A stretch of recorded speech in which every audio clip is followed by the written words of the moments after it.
¿Cuándo empezaste a hacer periodismo? ¿Cuándo empecé? Yo me recibí de periodista, yo estudié periodismo, así que estudié simultáneamente las dos carreras. Y yo me recibí de periodista en el 75 y tuve la suerte de empezar a trabajar ya durante el último año que yo hacía la carrera. Yo estuve en la Escuela de Periodistas del Círculo de Periodistas Deportivos, así que empecé a trabajar en marzo del 75, Claro, ¿sí?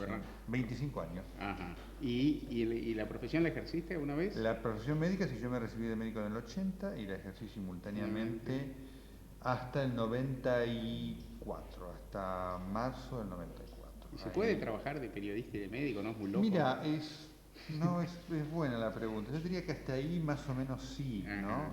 Era una cosa bastante exigente. Te complica mucho el fenómeno de la notoriedad pública. ¿Caso sí, querido? ¿Qué van a tomar? Yo un té. Un café.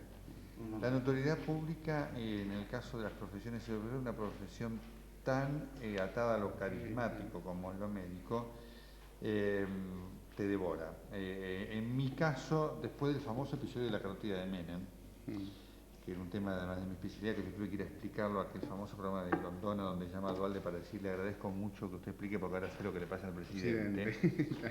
La gente empezó a ir al consultorio, entonces un día mi secretaria me dice, mire, no se enoje, estamos en febrero, tiene la agenda tomada hasta mayo, y ahí terminé. Que no puede, era un momento... Totalmente, ¿no es cierto? Pero no fue un razonamiento muy capitalista. No, totalmente no, claro. Es decir, desde el punto de vista lucrativo fue, alguien diría que lucro se sale, efectivamente fue así, pero uno tiene compromisos, uno debe ser coherente con lo que pregona, ¿no es cierto? Así que ahí se terminó. ¿Y qué tenías? ¿Un consultorio? Tenía un consultorio y trabajaba en el hospital Santoyani. Yo era concurrente, era médico ad honorem trabajando en el hospital Santoyani. Y bueno, y después en el hospital también más o menos fue por el mismo camino, porque también la gente quiere ir a ver a la personalidad pública y no puede. Claro. Distorsiona mucho, uno se da cuenta que distorsiona mucho, ¿no? ¿Y nunca más volviste a hacer? No, solamente... Te mandan consultas los amigos. Soy docente de la facultad. Y digamos ahí despuntó el vicio y eso me estimula para mantenerme informado, pero no es lo mismo como la práctica, porque digamos cualquier carrera, mucho más la medicina, también se nutre fundamentalmente de lo que es la experiencia, ¿no? Realmente, ¿no? Así que eso lo termino extrañando, porque es una cosa linda, pero en fin, bueno.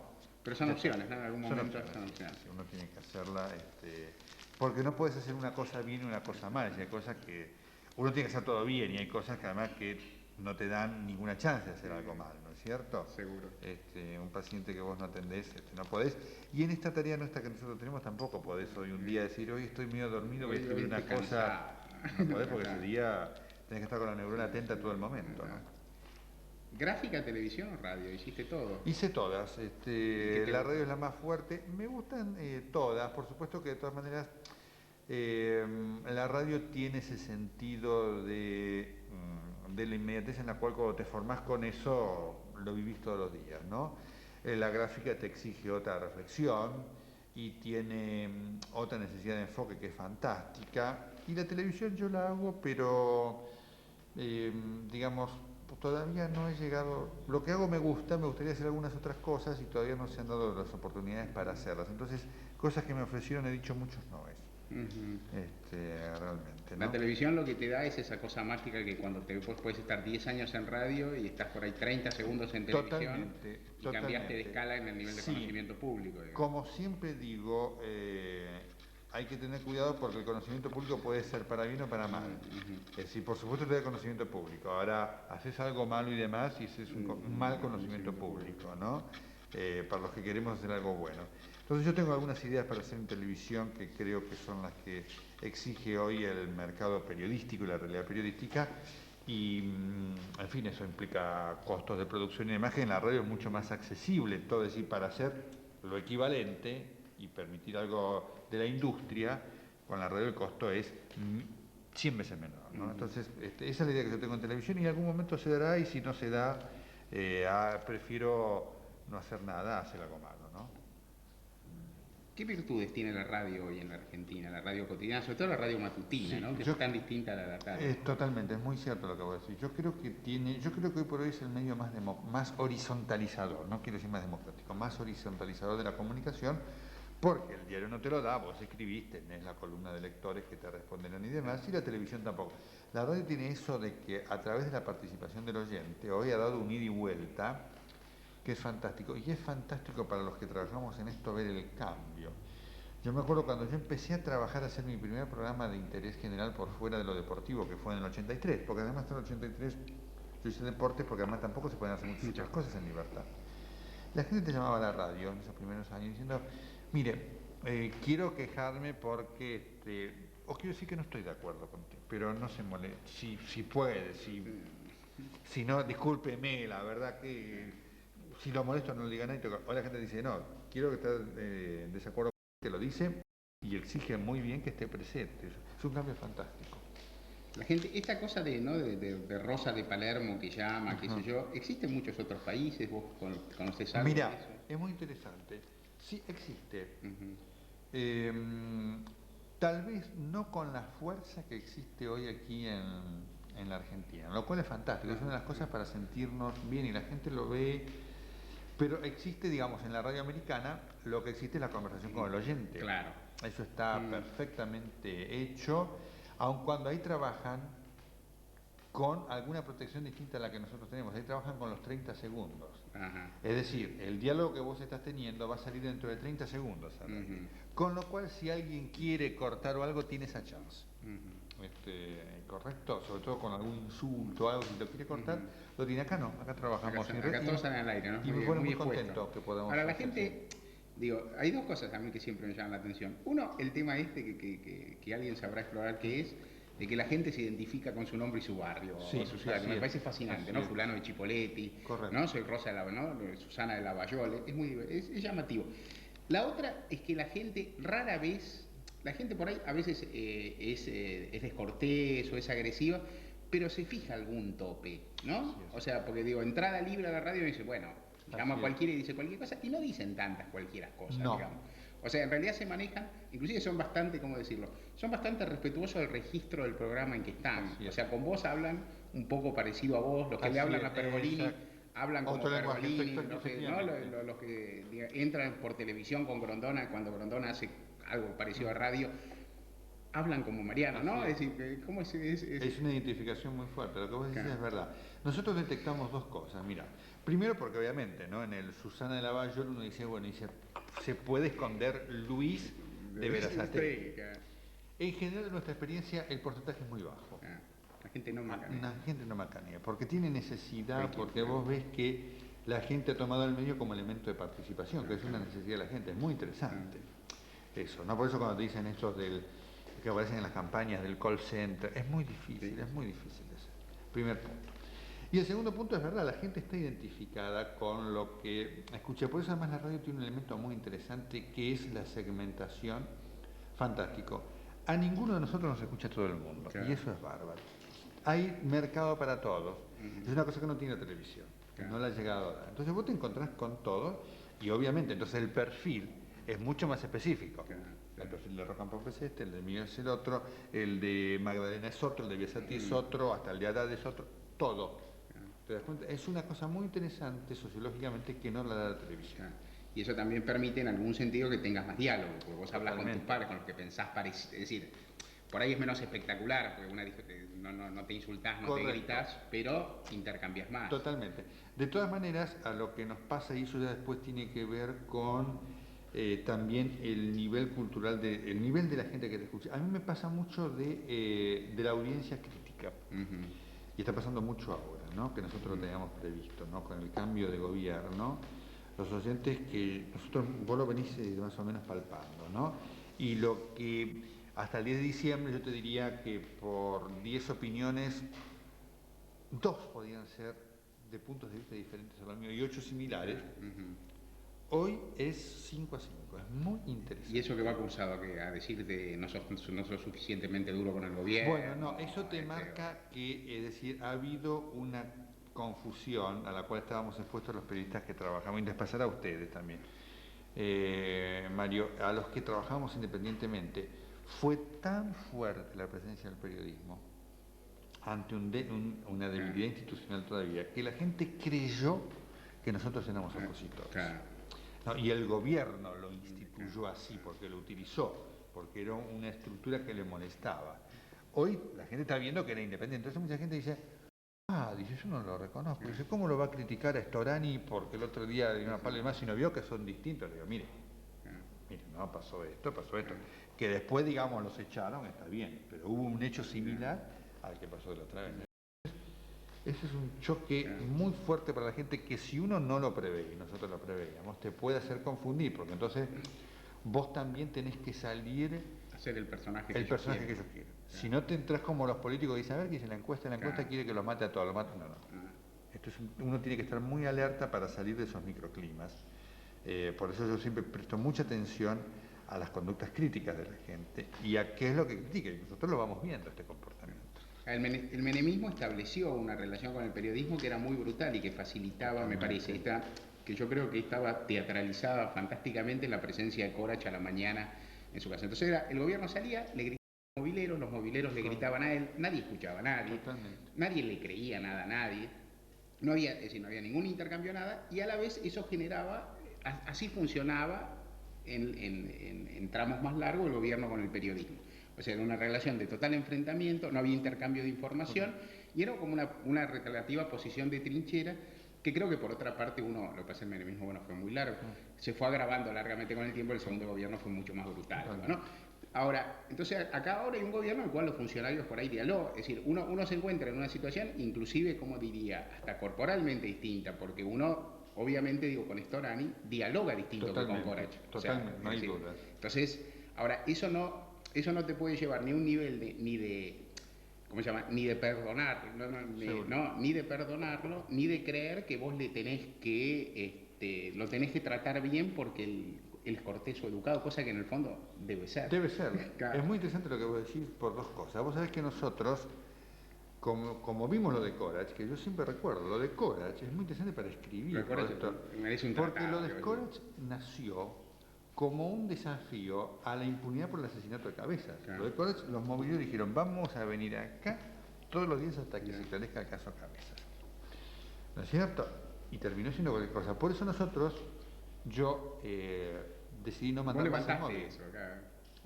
O sea, vos vas a tener una nota al pie en el tratado ese que se escriba sobre Corach. Porque era una cosa realmente, y yo creo, a mí me preocupó, yo haría una autocrítica de los medios. Nosotros, los medios debieron no haber mandado más a nadie. Yo siempre me acuerdo de un episodio, un episodio que había pasado con Veraja, ¿no es cierto? Que todos le teníamos que preguntar una cosa de la conexión de Veraja y demás. Si sale Corach con el teléfono, entonces sale Corach, suena el teléfono. En el momento dice, a ver un momentito, mobileros, es Veraja. Un momentito que si estoy hablando justo. Entonces una cosa tan armada que creo que nosotros debimos darnos cuenta en los medios, que no podíamos caer en eso. Ese es el primer punto. El segundo punto es lo que vos bien decís, es decir, yo creo que uno tiene que ser, como vos bien decís, educado y fuerte y agudo como era. Es decir, lo cortés no quita absolutamente lo valiente, ¿no? En el gobierno, por supuesto, que hoy especulan con eso. Claro. Y a mí me sucedió el otro día, nosotros tuvimos un episodio que ustedes en página reflejaron, que fue el cruce Storani-Piumato. Claro. Eso tiene una consecuencia que no se sabe. Storani se enojó. Claro. ¿No? Y me comenta uno de los productores y dice, ¿cómo me van a acusar a mí, ministro del Interior, con Piumato? No. Porque más allá de las valoraciones personales, voy a decir, caramba, sí. Cuando estaba en la oposición seguramente él se hubiera cruzado con cualquier funcionario del gobierno. Este es un tema que nosotros, si no lo manejamos bien, nos confundimos. Y por supuesto tiene un costo para nosotros en este momento, que significa esa desestructuración de la gente que dice, pero ¿cómo? De página 12 lo critica, no sé, Chacho Álvarez y demás, o esto, en un momento en el cual hay manejos de alguna prensa excesivamente complaciente. Sí, claro. Y lo que ocurre también, que ahora me parece que obliga, y yo no sé cómo funciona eso en la radio, en la gráfica es todo un dilema, también hay que hablar más de política, lo de Corach también lo que facilitaba es un género parecido al panfleto, digamos. Sí, Corach salía, decía cualquier barbaridad, casi fotografiando, transcribiendo lo que decía Corach, uno tenía un editorial en realidad, porque hasta la imagen física del tipo acosado por los mobileros, gritando, chicaneando, era todo muy fácil. Ahora, en cambio, uno tiene que espigar más. O sea, el ministro sale, da explicaciones razonables, discute esto que decís vos.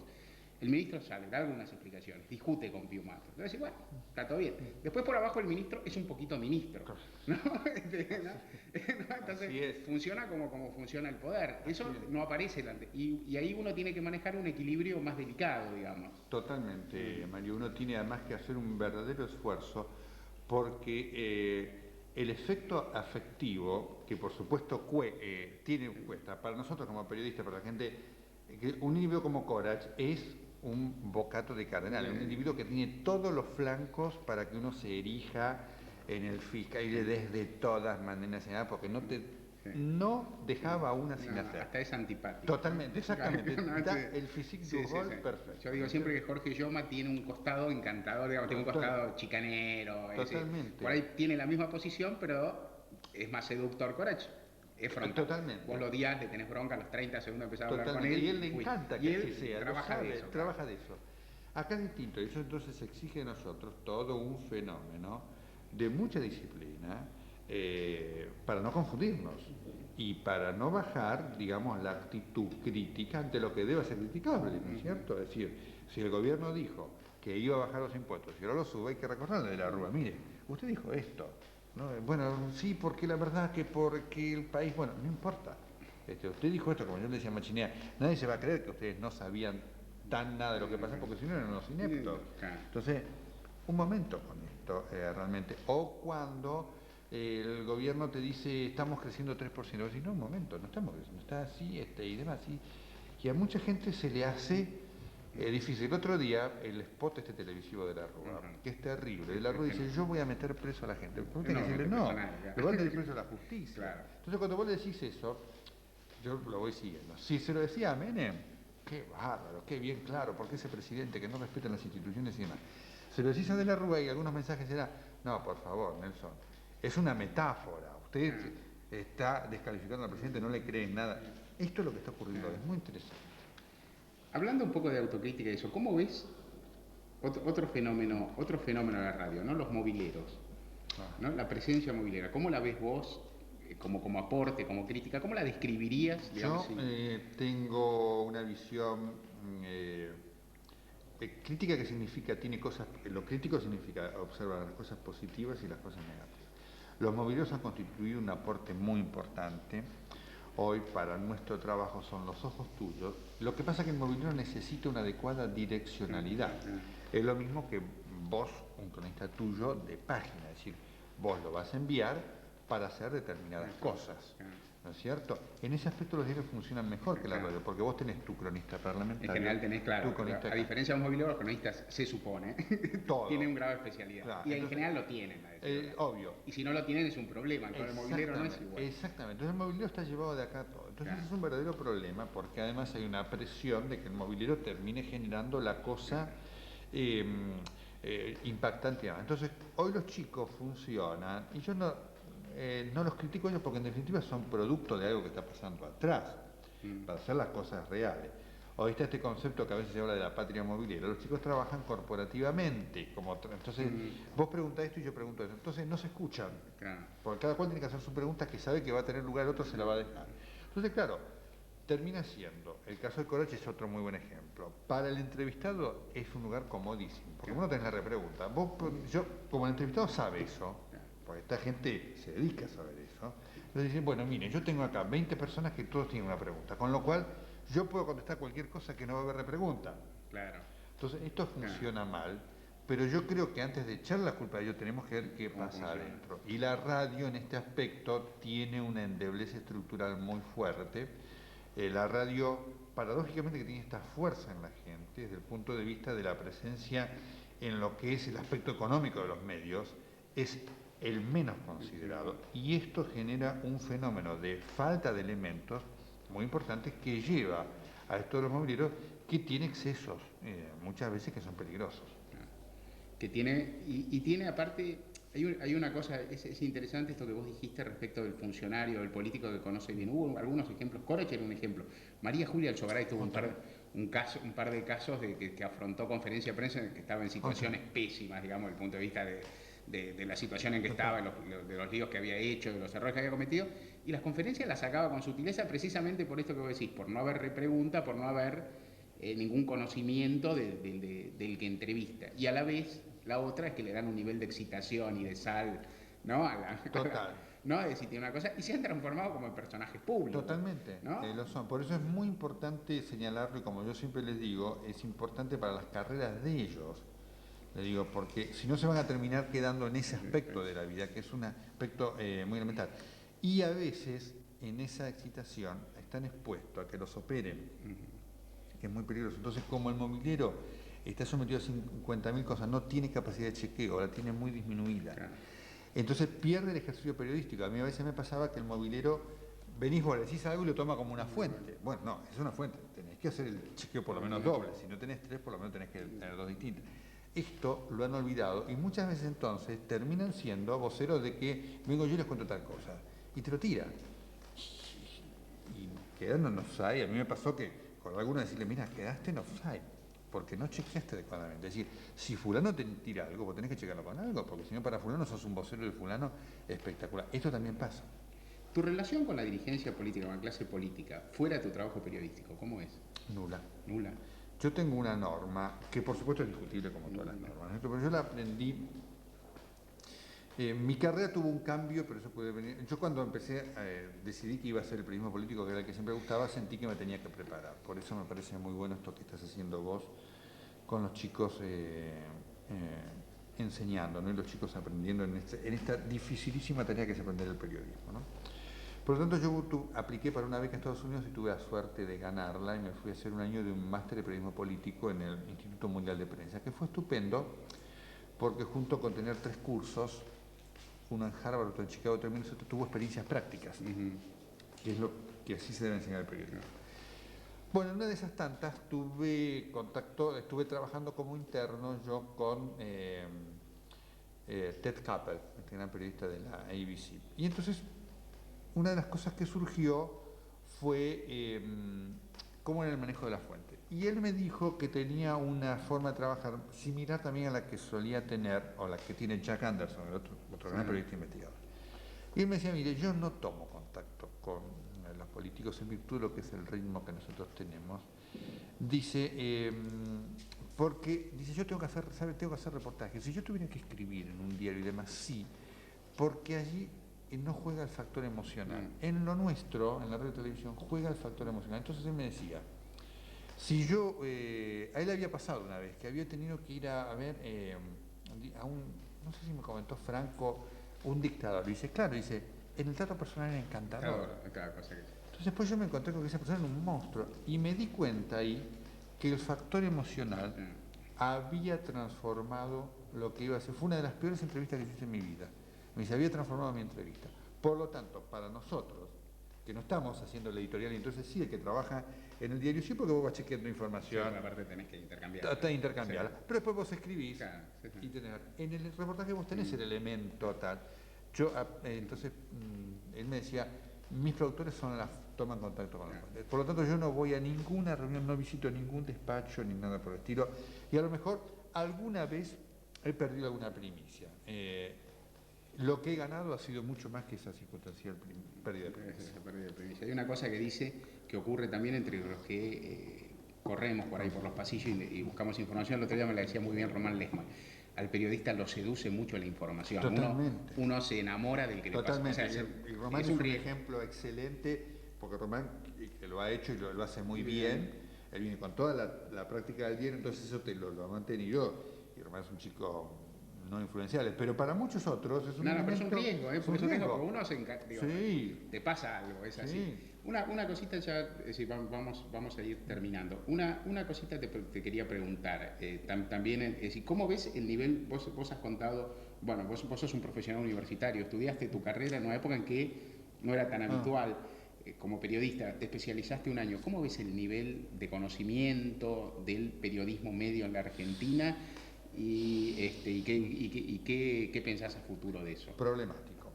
Lo veo y creo que vos lo vivirás también.